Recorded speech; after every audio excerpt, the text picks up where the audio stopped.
তুফানগঞ্জ মহকুমার ফলিমারি গ্রাম পঞ্চায়েতের দক্ষিণ ফলিমারি এলাকায় সংকোষ নদী থেকে এক ব্যক্তির মৃতদেহ উদ্ধারের ঘটনায় চাঞ্চল্য ছড়ালো এলাকায়।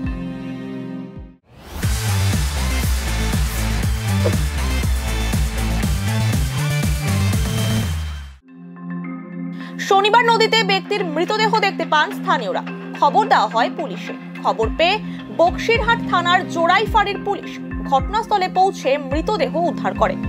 মৃতের নাম জয়ন্ত হেমব্রম, অসমের বাসিন্দা। মৃতের পরিবার সূত্রে খবর, ব্যক্তি মানসিক ভারসাম্যহীন ছিলেন। গত 8 মে বাড়ি থেকে বেরিয়ে নিখোঁজ হয়ে যান।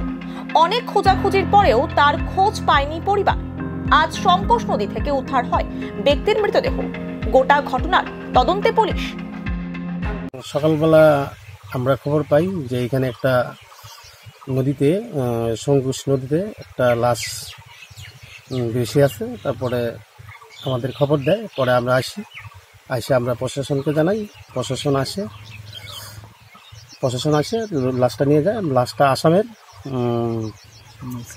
নৈশপুর ওদের লোক আসছিল। তারপর প্রশাসন আসে নিয়ে চলে যায় আর কি। সকালবেলা 5টার দিকে আমি খবর পাই আর কি।